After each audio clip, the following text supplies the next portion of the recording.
So how did you fund the company? Was it self-funded, or you guys went out and raised external funding from venture capital companies or individual investors? Basically, let's just keep going on this relationship topic. I had been in home care since 1993, and I had worked for numerous agencies. And one of the agencies I had worked for back probably about 8 years ago, the owners were very interested in getting into this Medicare. They had a private duty agency, but they did not have a Medicare agency. So they were very interested in starting up a Medicare agency. And basically, we pooled resources together and created the funding for me to launch this company. Again, it was the fact that while I was an employee with them, my passion, my direction, whatever I did as an employee was to benefit the company, and whatever I could do, working late, taking call on the weekends, whatever it was, I wanted to make sure that any company I had worked for was successful while I was there, that I had some impact, positive impact with them. So they recognized that. They saw that I was looking to start my own, and basically it's one of those situations where the relationship and the value and the trust we had with each other, they basically gave me an opportunity, and I was so respectful for that, and I knew that I had to succeed because this was not a situation where I could allow them to lose not just their revenue, but their faith in me. So I took it with a lot of responsibility, and we started the company. And along the way, I think 2 years into it, we were growing very fast. So I did go for a line of credit to the bank to help us overcome the influx of business. But through it all, I mean, primarily it was self-funded. Very good, very good. So Robin, please tell us what you have learned about being a part of a corporate game that inspired you to write a book.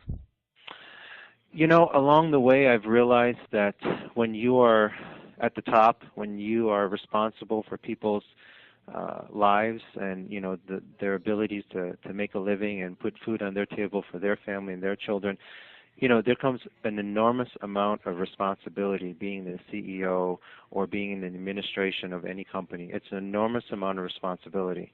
And we have to recognize that. We have to appreciate that every single day, because with this economy as it is right now and the way that people are struggling and the frustrations that they're having with all the sort of politics of how the systems work and the roadblocks that people run into, when you have an opportunity, you have a company and you have staff that are working for you, I just felt like I needed to share this message with as many people as I could, that regardless of your position, when I was an employee, I had no foresight that down the line I would be looking at starting my own company, and the people I was working for would actually come forward and say, we will give you X amount of dollars for you to achieve this goal.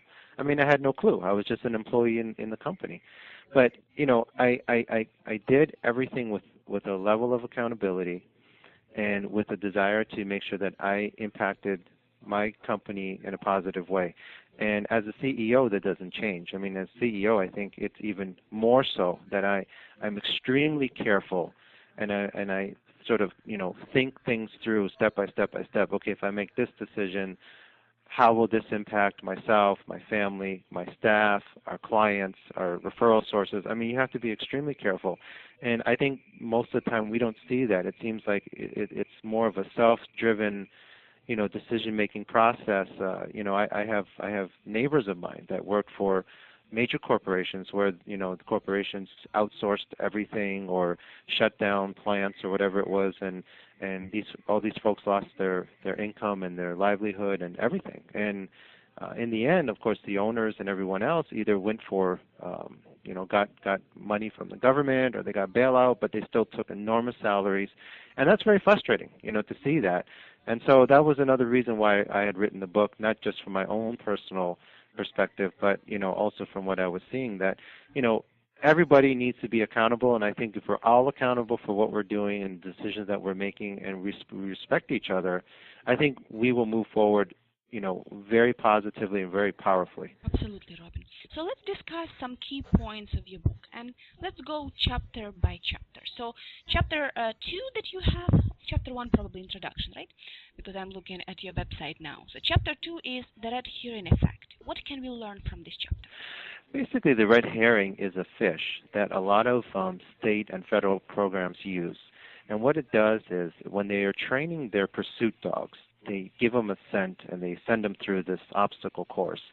And, along the way they throw in this red herring fish.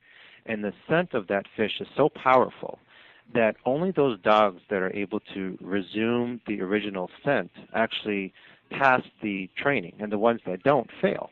And that is one of the discussions that I cover in chapter 2, which all the chapters are very short, quick reads, but basically chapter 2 really talks about how you have to be prepared to handle yourself in the workforce, and you need to have a tool of things available for you. And one of those is a red herring that, information is very powerful in the corporate world, and you have to know how to use this information. And sometimes there are those that, aren't really interested in seeing you succeed, and you have to be prepared to either defend yourself or deflect things from you so that you can continue to move forward in life. So the red herring effect in chapter 2 talks a little bit about that, and just how powerful this process is. I see that you like metaphors because your chapter 3 titled "Your Life is an Orange Peel." Tell us about that. Yes, yes. Basically, I have a master's in leadership, and this chapter is a little bit more on an academic angle where I discuss basically that psychologically we're made up of 3 components. And, the top component is basically your public image. This is what you want people to see. But behind that are 2 other components, and those 2 components are actually much more powerful, much more the core values which make us who we are.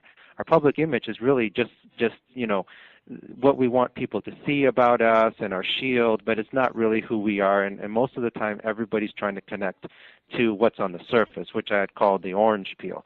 But that is not really necessarily who these people are. And if you really want to create a relationship that's based on core values, you have to get past that orange peel or the public image and really get down to the basics of who are these people and what is it about them that you and the other person can connect to. So it's a very, academic but quick read, but I think it sends the message clearly that relationships are extremely powerful, and how we sort of structure them is just as important as having them. Very good. Okay, and now let's jump to chapter 6, breakdance versus disco. Yes, it's interesting because basically, we all understand that on the phone, as we're discussing right now, it's our tone of voice, which people sort of immediately respond to.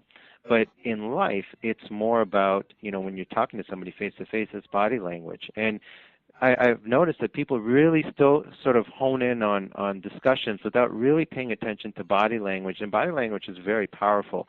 It sends sometimes even the opposite method communicate to. And there's a story that I put in the chapter, which is a factual story of events that had happened years ago, and just how powerful a relationship can be. And if you have a relationship that is a successful relationship, in other words, you and the other person that you're with, whether it's a coworker or husband and wife or whatever it is, how this relationship can ignite things. I mean, you see things all the time. You look at these amazing software vendors, and you see Bill Gates, and you see Facebook, and you see all these people. And, most of the time, college students that came up with an idea and the power of their relationship, where next thing you know, you have something like Facebook, which has, X million, 40, however million people that are using it. And these are college students that had an idea, took something that was there, and said, I think we can deliver something better. So chapter 6, breakdance versus disco, is really about, how we interact with each other and the power of what we can create in a relationship.